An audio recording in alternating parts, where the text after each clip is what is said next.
ഫേസ്ബുക്കിലെ പരസ്യം കണ്ട് drone camera order ചെയ്ത യുവാവിന് ലഭിച്ചത് 2 കുപ്പി വെള്ളം. ഓൺലൈൻ ഷോപ്പിംഗ് തട്ടിപ്പിന്റെ ഇരയായ ഒറ്റപ്പാലം പനമണ്ണ സ്വദേശിയായ യുവാവ് സംഭവത്തിൽ ഒറ്റപ്പാലം പോലീസിൽ പരാതി നൽകി. സോഷ്യൽ മീഡിയയിലെ വിശ്വാസ്യതയില്ലാത്ത പരസ്യങ്ങൾ വഴി സാധനങ്ങൾ വാങ്ങുമ്പോൾ അതീവ ജാഗ്രത പാലിക്കണമെന്ന് പോലീസ് മുന്നറിയിപ്പ് നൽകി. ഇൻഡോ ഗാഡ്ജറ്റ്സ് എന്ന പേരിലുള്ള ഫേസ്ബുക്ക് പേജിൽ മലയാളി യുവാവിന്റെ ശബ്ദത്തിലുള്ള പരസ്യ വീഡിയോ കണ്ടാണ് യുവാവ് ഡ്രോൺ ക്യാമറ വാങ്ങാൻ തീരുമാനിച്ചത്.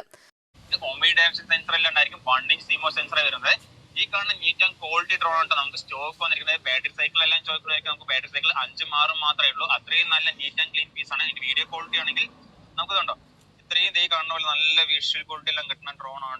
Mini fibre. ഉൽപ്പന്നത്തിനും കൊറിയർ ചാർജും ഉൾപ്പെടെ 2200 രൂപയാണ് ആവശ്യപ്പെട്ടിരുന്നത്.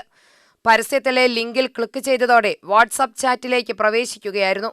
തുടർന്ന് സാധനമെത്തിക്കേണ്ട പേരും വിലാസവും പിൻകോഡും ആവശ്യപ്പെട്ട സന്ദേശം ലഭിച്ചു. അഡ്വാൻസ് തുക അയച്ചതിന്റെ സ്ക്രീൻഷോട്ടും അയക്കാൻ നിർദ്ദേശിച്ചു. ഇതനുസരിച്ച് യുവാവ് 200 രൂപ അഡ്വാൻസായി അയച്ചു. ഓർഡർ നൽകിയതിന് 3 ദിവസത്തിനകം കൊറിയർ വീട്ടിലെത്തി.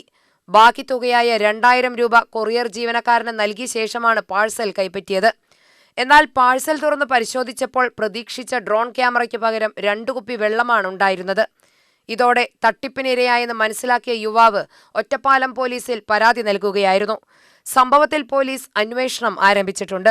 സോഷ്യൽ മീഡിയയിലൂടെ പ്രചരിക്കുന്ന ആകർഷകമായ പരസ്യങ്ങൾ കണ്ട് സാധനങ്ങൾ വാങ്ങുന്നതിനു മുമ്പ് സ്ഥാപനത്തിന്റെ വിശ്വാസ്യത ഉറപ്പാക്കണമെന്നും ഔദ്യോഗിക വെബ്സൈറ്റുകളിലൂടെയോ വിശ്വസനീയമായ ഓൺലൈൻ വ്യാപാര പ്ലാറ്റ്ഫോമുകളിലൂടെയോ മാത്രമേ ഇടപാടുകൾ നടത്താവൂ എന്നും പോലീസ് നിർദ്ദേശിച്ചു. വില കുറഞ്ഞ ഓഫറുകളും ആകർഷകമായ പരസ്യങ്ങളും കണ്ട് പണം അയക്കുന്നതിന് മുമ്പ് സ്ഥാപനത്തിന്റെ വിവരങ്ങളും ഉപഭോക്തൃ അഭിപ്രായങ്ങളും പരിശോധിക്കണമെന്നും സംശയാസ്പദമായ ലിങ്കുകളിലൂടെയോ വാട്സപ്പ് സന്ദേശങ്ങളിലൂടെയോ പണം കൈമാറുന്നത് ഒഴിവാക്കണമെന്നും പോലീസ് പൊതുജനങ്ങളോട് അഭ്യർത്ഥിച്ചു. UTV news, Palakkad.